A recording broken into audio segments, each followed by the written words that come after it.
प्रयागराज की सड़कों पर सन्नाटा नहीं, हलचल थी।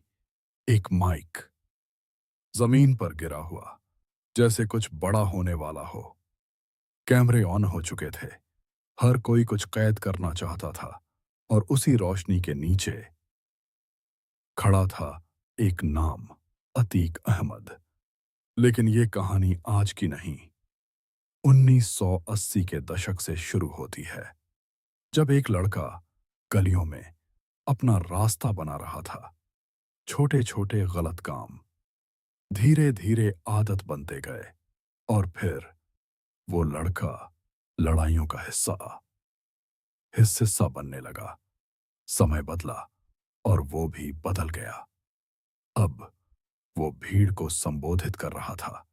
चेहरे पर आत्मविश्वास और आंखों में ताकत दिख रही थी।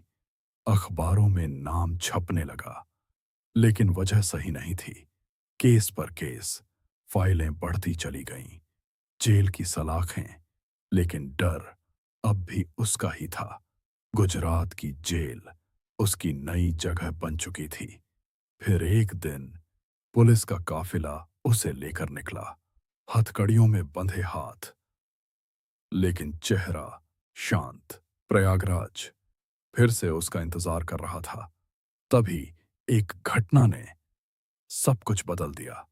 गोलियों की आवाज और भगदड़, सब कुछ कैमरे में कैद हुआ। पुलिस अब हर चीज को ध्यान से देख रही थी। एक प्लान बन रहा था। हर कदम सोच समझकर अतीक को कड़ी सुरक्षा में ले जाया जा रहा था। जैसे जैसे गेट खुला, कहानी आगे बढ़ती गई। 15 अप्रैल की रात सब कुछ तय था, या शायद नहीं। मीडिया मौके पर थी। सवालों की बौछार हो रही थी। हर कैमरा सिर्फ एक ही चेहरा ढूंढ रहा था, अतीक और अशरफ। पुलिस के बीच चलते हुए अशरफ के चेहरे पर हल्की बेचैनी दिख रही थी। एक सवाल पूछा गया, सीधा, सामने से, और जवाब आया, जो हो रहा है वो सब सामने है। भीड़ बढ़ रही थी। माहौल भारी होता जा रहा था। उसी भीड़ में कुछ चेहरे छुपे हुए थे।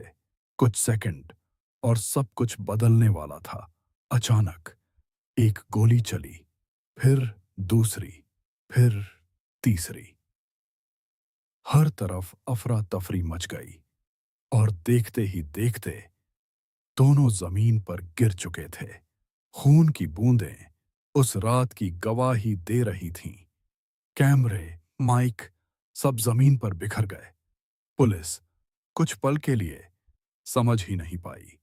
हमलावरों ने खुद ही हाथ ऊपर कर दिए, हथियार नीचे, और चेहरे पर अजीब सा सुकून। पुलिस ने तुरंत उन्हें काबू में कर लिया।